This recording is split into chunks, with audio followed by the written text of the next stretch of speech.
Alhamdulillahi Rabbil Alamin, wa bihi nasta'in ala umuri dunya wad din, wassalatu wassalamu ala asyrafil anbiya'i wal mursalin, nabiyyina wa habibina Muhammadin wa ala alihi wa sahbihi ajma'in. Allahumma 'allimna ma yanfa'una wa anfa'na Allahumma bima 'allamtana wa zidna ilman. Alhamdulillah, masyaallah talabah, para santri dan santriwati yang dirahmati oleh Allah Subhanahu wa taala. Tentunya bersyukur kita kepada Allah Subhanahu wa taala atas segala nikmat yang Allah Jalla wa ala berikan kepada kita semua. Di antara nikmat yang terbesar yang masih Allah karuniakan kepada kita adalah nikmat iman dan Islam, serta nikmat bisa berada di atas sunnah Nabi Sallallahu Alaihi Wasallam. Dan di antara nikmat yang besar juga yang saat ini yang para santri dan santriwati juga rasakan adalah nikmat bisa berada di jalan menuntut ilmu, yang mana Nabi Sallallahu Alaihi Wasallam katakan jalan menuntut ilmu ini adalah jalan menuju surga Allah Subhanahu wa taala. Tidak mungkin ada seseorang yang bisa masuk ke dalam surga Allah Subhanahu wa taala tanpa ilmu. Tidak mungkin seseorang bisa melaksanakan kewajiban-kewajibannya sebagai seorang hamba tanpa ilmu. Maka ini adalah nikmat yang luar biasa sekali yang patut kita syukuri semua. Kemudian salawat serta salam semoga kita menunjukkan bahwa junjungan ala Nabi besar Muhammad sallallahu alaihi wasallam. Ma'asyiral talabah rahimani wa rahimakumullah. Kita akan mempelajari sebuah kitab yang cukup sebagai keutamaan untuk kitab ini. Ya, kitab yang akan kita baca ini adalah kitab Al-Adabul Mufrad namanya. Cukuplah keutamaan untuk kitab ini ketika seorang penulisnya adalah Al-Imam Al-Muhaddits Al-Muhaqqiq Abu Abdullah Muhammad bin Ismail Al-Bukhari rahimahullahu ta'ala. Kitab yang kita pelajari ini pengarangnya, penulisnya adalah Al-Imam Al-Bukhari, yang mana beliau juga memiliki sebuah kitab yang namanya Sahih Al-Bukhari. Kitab ini diklaim oleh para muhadditsin sebagai kitab kedua tersahih setelah apa? Setelah Al-Quran. Ya, setelah Al-Quran kalamullah, maka yang tersahih setelah itu adalah kitab Sahih Al-Bukhari. Dan kitab Al-Adabul Mufrad ini pengarangnya juga adalah pengarang kitab Sahih Al-Bukhari. Di dalam kitab Sahih Al-Bukhari, apa tadi judul kitab ini? Al-Adab Al-Mufrad, berkenaan dengan adab. Di dalam kitab Sahih Al-Bukhari, beliau juga menulis sebuah bab yang juga sebuah kitab, kitab namanya Kitabul Adab. Di dalam kitab Sahih Al-Bukhari. Namun apakah Kitabul Adab yang ada di dalam Sahih Bukhari juga dialah juga kitab yang ada di Adabul Mufrad ini, hadis-hadisnya sama? Jawabannya tidak. Berarti kitab Al-Adabul Mufrad ini berbeda dengan kitab adab yang ditulis oleh Al-Imam Al-Bukhari di dalam Sahih Al-Bukhari. Mungkin ada sebagian hadis yang masuk ke dalam Al-Adabul Mufrad ini, tapi kebanyakannya tidak ada dalam kitab Sahih Al-Bukhari. Kenapa? Para santri dan santriwati yang sudah mempelajari hadis, mustalahul hadis, seharusnya tahu. Karena Al-Imam Al-Bukhari di dalam kitab Sahih Al-Bukhari itu mensyaratkan sahih. Mensyaratkan apa? Sihah. Mensyaratkan sahih. Enggak ada di dalam kitabku ini kata Al-Imam Al-Bukhari, semua yang kutulis di dalam kitabku ini adalah sesuatu yang sahih dari Rasul sallallahu alaihi wasallam. Ini adalah pengakuan Al-Imam Al-Bukhari dan diakui juga oleh para ulama setelahnya. Ya, para ulama ketika mereka membaca Sahih Al-Bukhari, mereka teliti sanad-sanadnya, memang benar bahwasanya Sahih Al-Bukhari itu kitab yang hadis-hadisnya semuanya sahih. Hadis-hadisnya semuanya sahih. Adapun kitab Al-Adabul Mufrad ini tidak semua di dalamnya hadis sahih. Ada nanti hadis yang sanadnya lemah, ada yang sanadnya gharib. Apa itu gharib? Nah, asing itu secara bahasa. Kalau di mustalahul hadis apa gharib itu? Hah? Lemah, dhaif itu loh, gharib. Hah? Nggak ada yang jawab. Apa itu gharib? Udah belajar di mustalah? Ya, ada yang sanadnya lemah di dalam kitab ini, ada yang gharib, ada yang terputus dan lain-lain. Tentunya kitab ini jadi ditulis oleh Imam Al-Bukhari. Beliau berusaha mengumpulkan hadis-hadis yang berkaitan dengan adab dan akhlak. Imam Al-Bukhari berusaha dalam kitabnya ini mengumpulkan hadis-hadis yang berkaitan dengan apa tadi? Dengan adab dan akhlak. Oleh karena itu, ya Al-Imam Al-Bukhari ini diakui oleh para ulama memiliki fiqh. Apa itu fiqh? Keilmuan yang sangat mumpuni. Ya, oleh karena itu para ulama itu ketika membaca kitab-kitab Bukhari, termasuk Sahih Al-Bukhari, terkhusus Sahih Al-Bukhari, mereka katakan fiqhul Bukhari fi tarajumi. Keilmuan Al-Imam Al-Bukhari itu terlihat dari dia menyusun bab-bab di dalam kitabnya. Ya, dalam Sahih Bukhari, dan di sini juga kita akan dapatkan itu nanti. Bagaimana Imam Al-Bukhari membuat sebuah bab, lalu dia cantumkan hadis-hadis dalam bab tersebut yang berkaitan dengan bab tersebut. Kita akan melihat bagaimana kefaqihan sang imam ini, Al-Imam Al-Bukhari. Para santri dan santriwati, kaum muslimin dan muslimat yang dirahmati oleh Allah Subhanahu wa taala, Al-Imam Al-Bukhari tentunya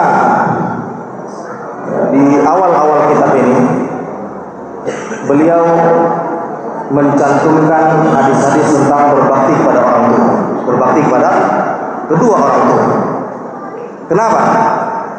Nah, ini bentuk salah satu kefaqihan Al-Imam Al-Bukhari. Kenapa di awal kitab? Ya, sama Ustaz ngajinya ini enggak dari awal.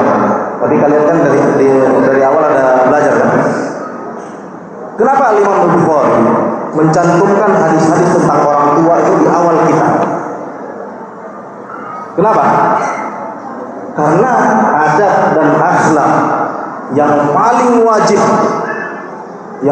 wajib ditunaikan oleh seorang hamba terhadap hamba lainnya adalah anak pada orang tua. Anak pada orang tuanya. Oleh karena itu Imam Al-Bukhari banyak menyebutkan hadis-hadis tentang birrul walidain. Birrul walid. Nah, kita akan mulai pelajaran ini dari bab al-wasatu bil jar. Al-wasatu bil jar. Apa arti al-wasatu? Al-wasatu ya masdar dari awsa yusi wusatan aw wasiyatan. Artinya wasiyah. Al-wasiyatu bil jar, wasiat untuk berbuat baik kepada tetangga. Lihat, ini kita adab. Bagaimana kita beradab sama tetangga kita? Dan siapa itu tetangga? Nanti dijelaskan. Al-Imam Al-Bukhari, ada yang bisa baca? Kasih mic. Iqra ya man. Ibda kama bada'ta fil qara. يقرأ زميلنا ونشرح نعلق على الكتاب. الحمد لله رب العالمين والصلاة والسلام على أشرف الأنبياء والمرسلين وعلى آله وأصحابه أجمعين. حدثنا إسماعيل بن أبي باب الوساط بالجار. حدثنا إسماعيل بن أبي أويس قال حدثني مالك عن يحيى بن سعيد قال أخبرني أبو بكر بن محمد عن أمرة عن عائشة رضي الله عنها عن النبي صلى الله عليه وسلم قال ما زال جبريل صلى الله عليه وسلم يوصيني بالجار حتى ظننت أنه سيورثه. استمر اقرأ الذي بعده.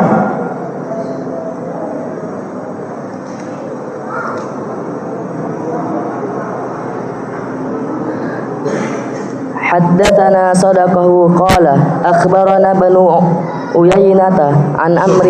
يا بين كلما قرأت حديثا قل قال الإمام البخاري.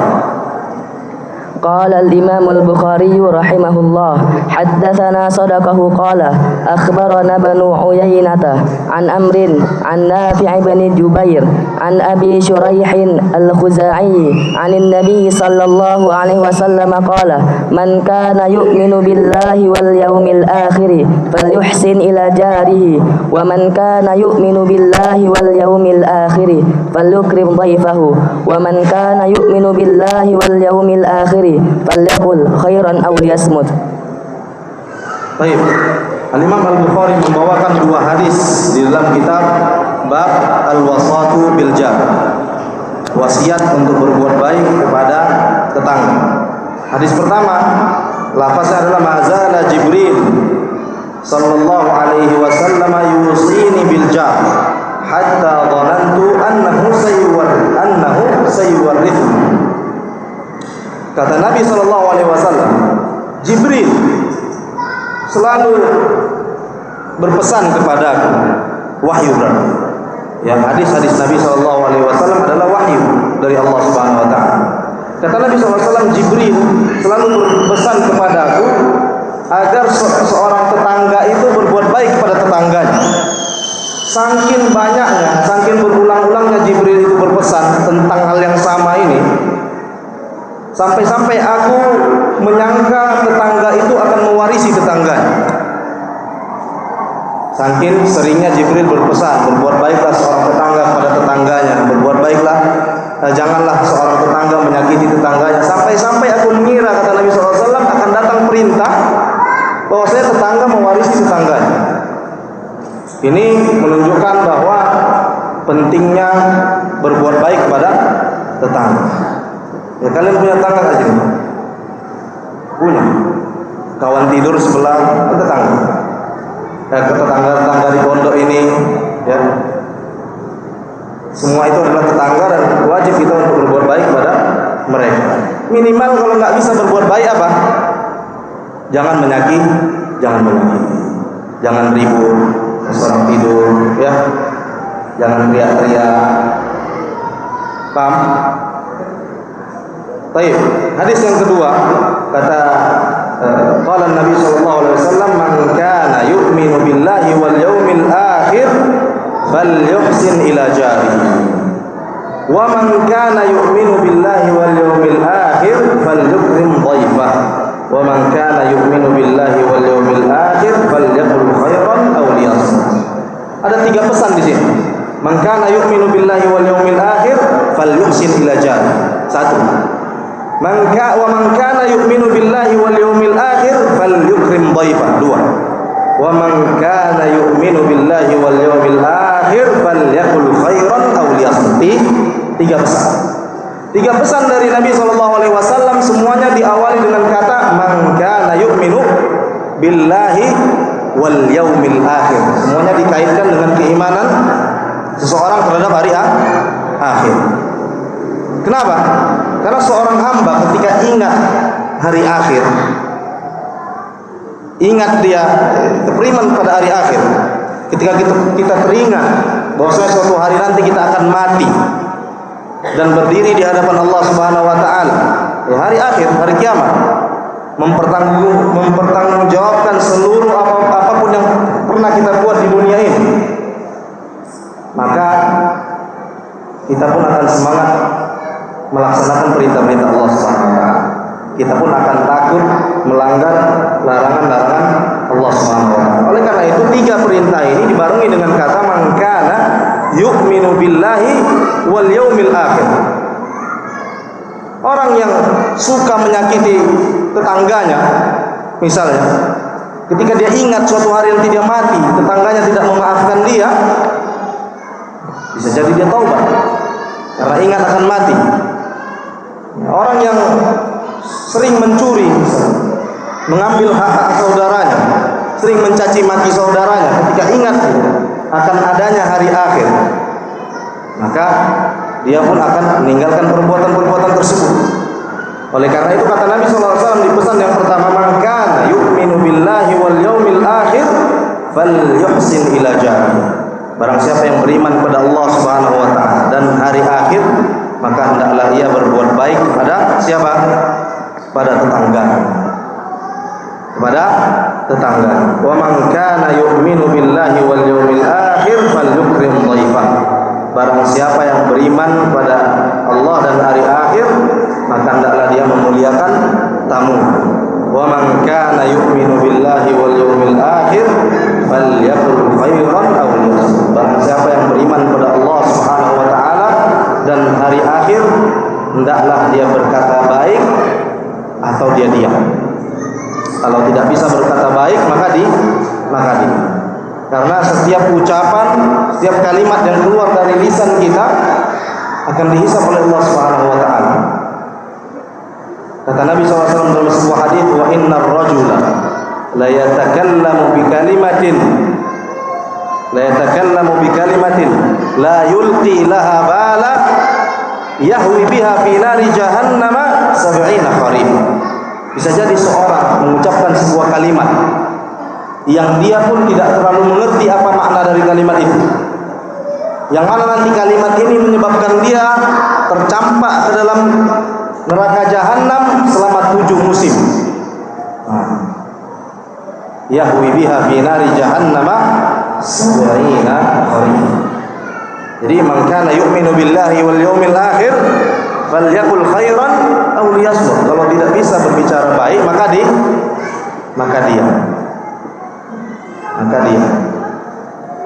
Baik, bab hakul jar. Yaqra lana zamil.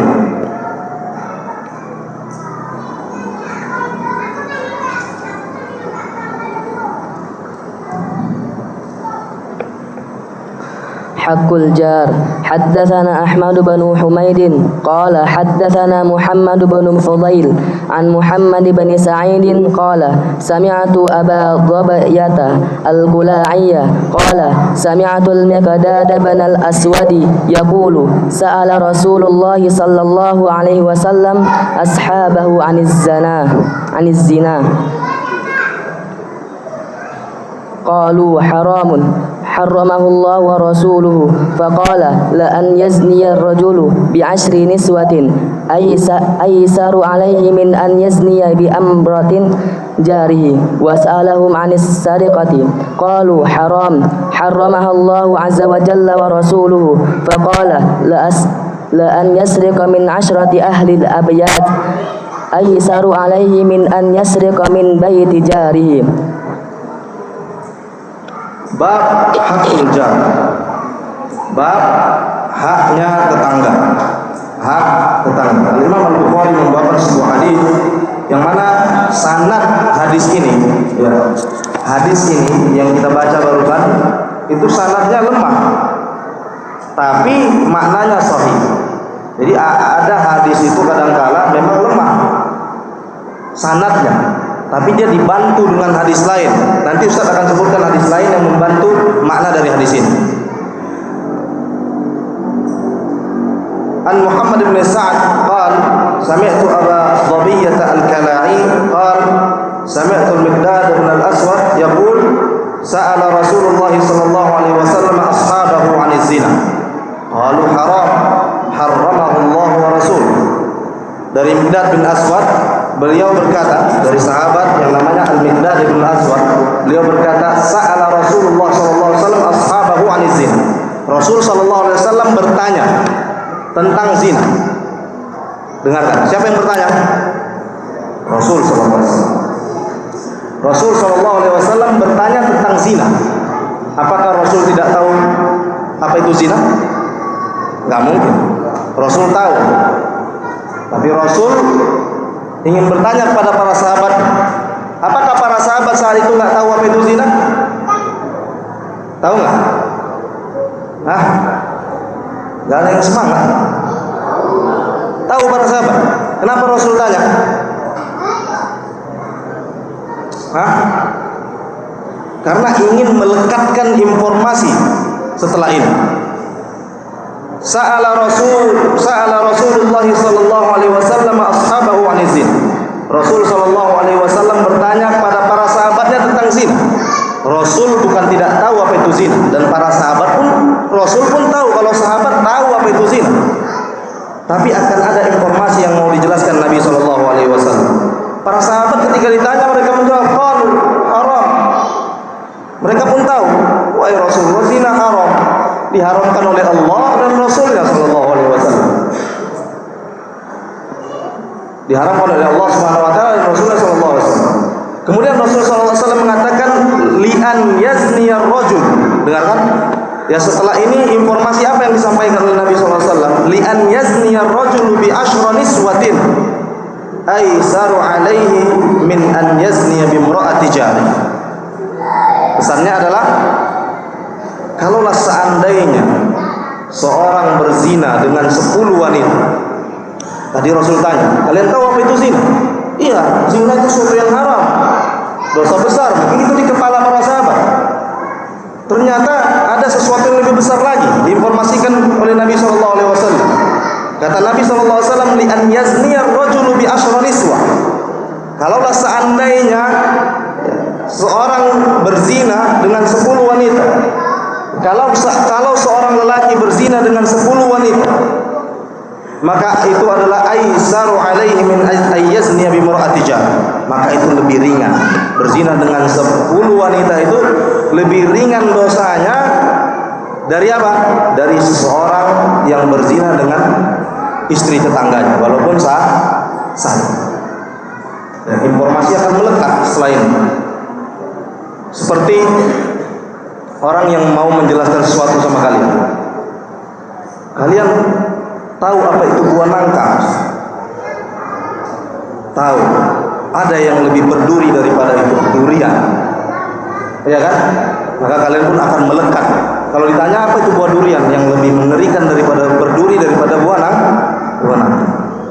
Ini adalah metode pengajaran Nabi SAW. Sering sekali Nabi SAW melakukan metode ini, bertanya akan sesuatu yang sudah diketahui untuk menjelaskan sesuatu yang belum diketahui. Ini adalah metode dari Nabi SAW.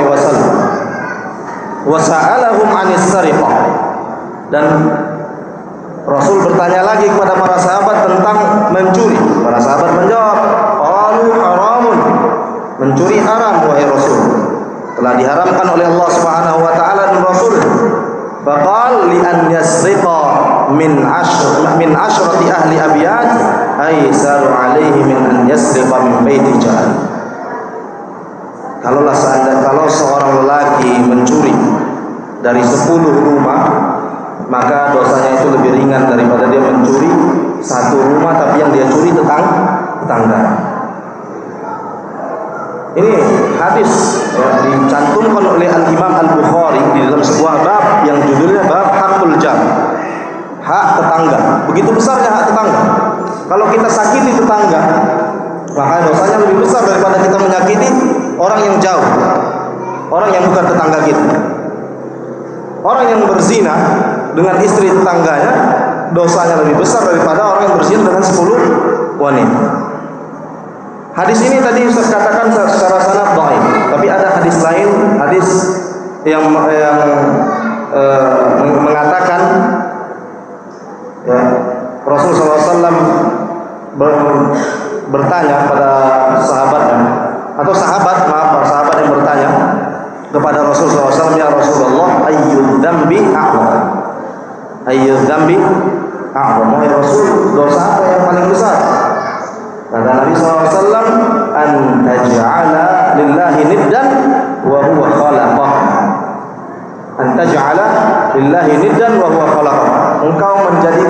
tandingan bagi Allah Subhanahu wa taala, padahal Allah yang menciptakan kami. Masih sehat? Dengan tuh. Ya, kata Rasul SAW ketika ditanya ayyud dzambi a'zam, dosa apa yang paling besar? Nabi katakan anta ja'ala lillahi niddan wa huwa khalaqak. Engkau menjadikan tandingan bagi Allah Subhanahu wa taala padahal Allah yang menciptakan. Dosa syirik. Dosa syirik. Ya, inilah definisi syirik, menjadikan tandingan bagi Allah Subhanahu wa taala. Jadi syirik itu bukan hanya sekedar ketika seseorang menyembah kepada selain Allah. Ya, kalau ada misalnya orang menyembah pohon durian di situ, disembah mana? Selain Allah kan? Selain Allah. Durian itu enggak selain Allah. Selain Allah Subhanahu wa taala. Dia sembah pohon durian itu. Ya, dia sembah benar-benar, dia ibadah pada pohon durian itu. Ini syirik enggak? Syirik. Tapi kalau ada orang yang datang, dia tidak menyembah pohon durian itu, tapi dia katakan dalam hatinya, atau dia mungkin berbicara kepada pohon durian itu, wahai pohon durian, atau wahai penghuni yang ada di pohon durian, aku besok mau safar ke jalan ini, ke kota ini, tolong selamatkan aku. Syirik nggak? Beda nggak sama yang tadi? Beda tapi sama. Artinya syirik itu menjadikan tandingan. Ya. Jangan ada ketika orang nanti datang ke kuburan, lalu dia berdoa kepada penghuni kubur itu, meminta hajatnya kepada penghuni kubur, atau dia meminta kepada Allah Subhanahu wa taala, tapi melalui perantara penghuni kubur. Lalu dia berkelah, dia katakan saya tidak menyembah penghuni kubur, saya tidak meminta kepada penghuni kubur, saya meminta kepada Allah Subhanahu wa taala. Tapi dia menjadikan penghuni kubur sebagai perantara. Kufar Quraisy dahulu ketika ditanya, kenapa kalian menyembah kepada selain Allah Subhanahu wa taala? Mereka jawab apa? Mereka menyangkal, tidak, kami tidak menyembah kepada selain Allah Subhanahu wa taala. Kami menyembah Allah. Jadi berhala-berhala itu untuk apa? Ketika ditanya seperti itu, apa kata mereka? Ma na'buduhum illa liyuqarribuna ila Allahi zulfa. Kami tidak menyembah berhala-berhala itu kecuali berhala ini mendekatkan kami kepada Allah, perantara kepada Allah Subhanahu wa taala. Jadi di antara dosa yang paling besar bahkan adalah antaj'ala lillahi niddan wa huwa khalaq. Kemudian ditanya lagi, ya Rasulullah, umma ayyun, apalagi setelah itu? Kata Nabi SAW, antaqtula waladak, engkau membunuh anak kandungmu, engkau membunuh anakmu, khasyata ayyat'ama ma'ak. Karena apa? Karena engkau takut anak ini akan makan bersama.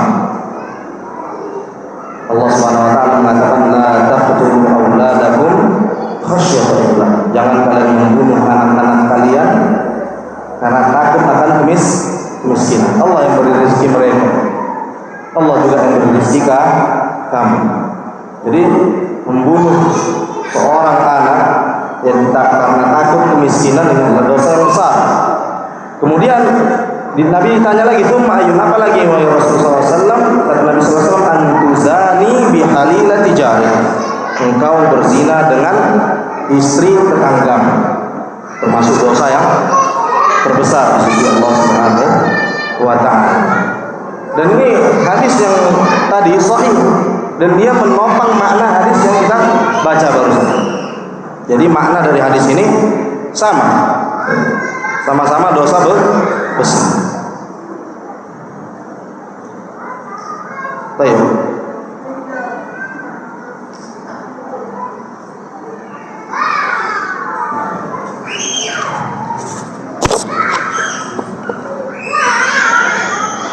يبدأ بالجار.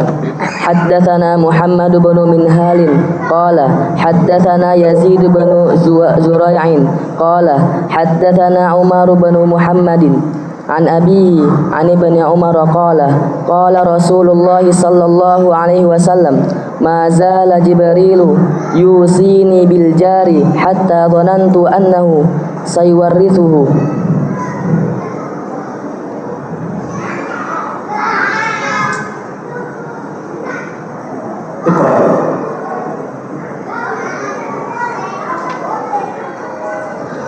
قال الإمام البخاري رحمه الله حدثنا محمد بن سلام قال أخبرنا سفيان بن عيينة عن داود بن شابور وأبي إسماعيل عن مجاهد عن عبد الله بن عمرو أنه ذبحت له شاة فجعل يقول لغلامه أهديت لجارنا اليهودي أهدينا لجارنا اليهودي سمعت رسول الله صلى الله عليه وسلم يقول ما زال جبريل يوصيني بالجار حتى ظننت أنه سيورثه.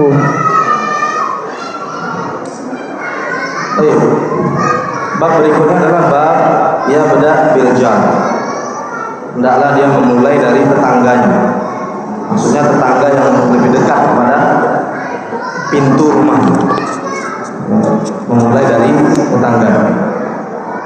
Kali ini Al-Imam Al-Bukhari rahimahullah ta'ala membawakan hadis yang sama yang kita baca tadi, namun sahabatnya berbeda. Ya, ini namanya jalur hadis yang berbeda. Lafaznya sama, tapi sahabatnya beda. Ya, oleh para ulama ini dikatakan hadis yang berbeda. Pernah Al-Imam Ahmad mengatakan ketika ditanya, wahai Imam, kam hafizta minal hadis? Ada berapa hafalan hadismu wahai Imam? Kata Al-Imam Ahmad, hafiztu alfa hadis. Aku menghafal 1000 hadis. Berapa itu? Satu juta. Sementara hadis di dunia ini nggak ada seperti 1 juta. Kalau dihitung lafaz-lafaznya. Ya, kalau dihitung misalnya mazala Jibril yusini bil jar hatta dhanantu annahu sayuwarithu. Dihitung ini satu aja, maka nggak akan sampai 1 juta. Tapi kenapa Al-Imam Ahmad mengatakan hafiztu alfa hadis? Aku menghafal 1 juta hadis. Yang dimaksud oleh Al-Imam Ahmad adalah jalur periwayatan. Karena satu hadis seperti ini itu bisa banyak jalur periwayatannya. Imma sahabatnya yang berbeda atau rawi di bawah sahabatnya yang berbeda. Baik. Kali ini Al-Imam Al-Bukhari membawakan hadis ini di bab yabda bil jar. Hendaklah ya seorang itu memulai dari tetangganya. Mazala Jibril yusini bil jar hatta dhanantu annahu sayuwarrithu. Jibril selalu berkali-kali senantiasa berwasiat, berpesan kepada aku untuk berbuat baik pada tetangga. Seorang itu berbuat baik pada tetangga hatta dhanantu annahu sayuwarrithu. Sampai aku mengira tetangga akan mewarisi. Ya, saking seringnya Jibril berpesan kepada Nabi SAW tentang hal tersebut. Kemudian hadis kedua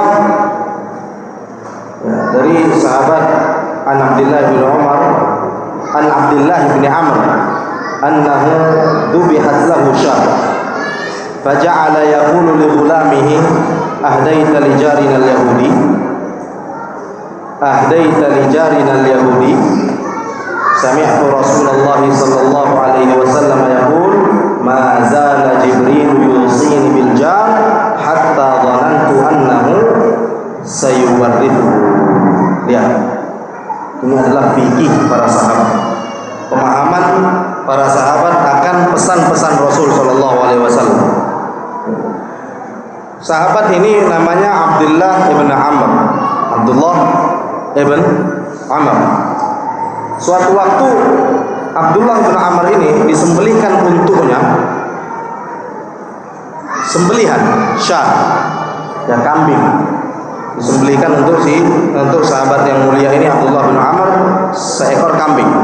Faja'ala yaqulu li ghulamihi, ya setelah disembelih itu, setelah disiapkan makanannya, maka Abdullah bin Amr bertanya terus kepada ya pembantunya, ahdaita li jarina al-yahudi, sudahkah kau beri sebagian dari kambing tersebut untuk tetangga kita yang beragama Yahudi? Lihat, apa agama tetangganya? Yahudi, bukan Islam. Tapi Abdullah bin Amr bertanya, apakah sudah engkau berikan kepada tetangga kita yang Yahudi? Ahdaita li jarinal Yahudi. Bukan sekali dia bertanya. Barulah Abdullah bin Amr menyampaikan hadis dari Nabi SAW yang bunyinya mazala Jibril yusini bil jar hatta dhanantu annahu sayyuhu. Hadis yang sama lagi, tapi sahabatnya berbeda. Yang tadi dari Abdullah bin Umar, yang ini dari Abdullah bin Amr. Beda sahabat. Hadisnya sama. Dan ini dihitung oleh para ulama hadis yang berbeda. Ya Abdullah bin Amr, ya, karena ini adalah pemahaman beliau, bentuk kefahaman para sahabat akan pesan Nabi SAW. Ya, beliau bertanya, ahdaita li jarinal Yahudi, sudah kau beri makanan tersebut kepada tetangga kita yang Yahudi?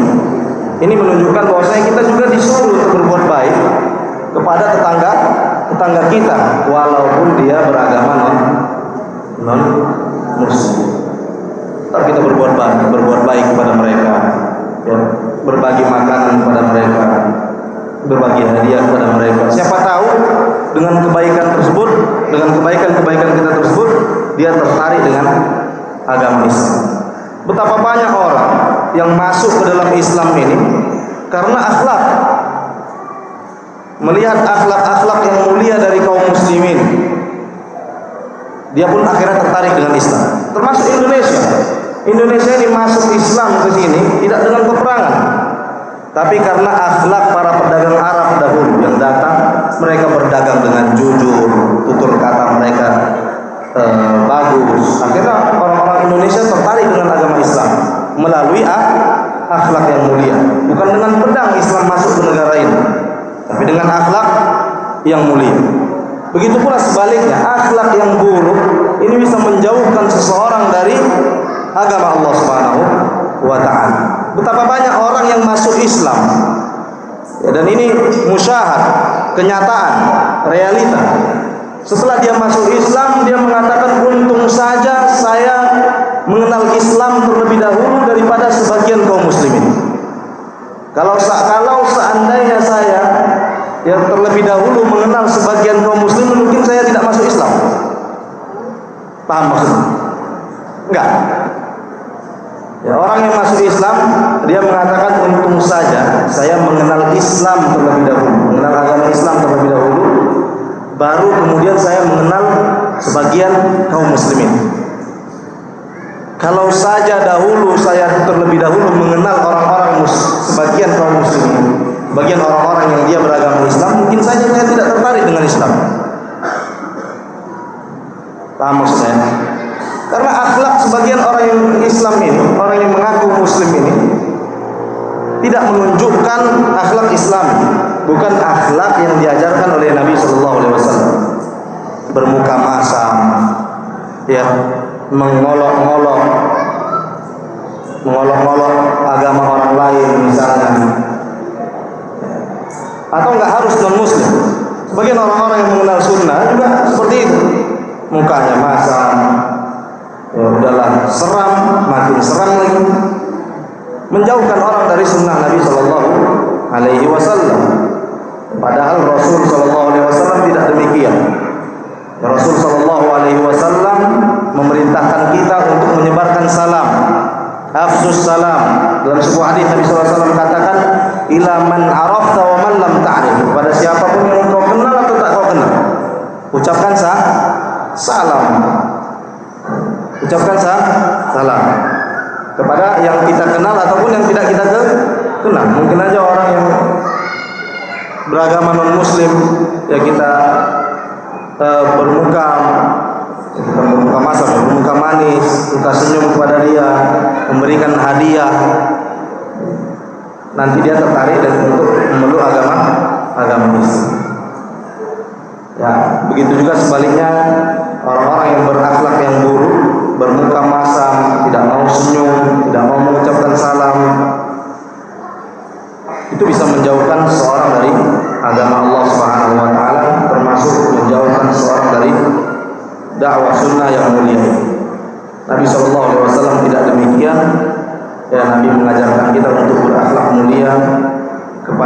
siapapun, bahkan kepada orang Yahudi.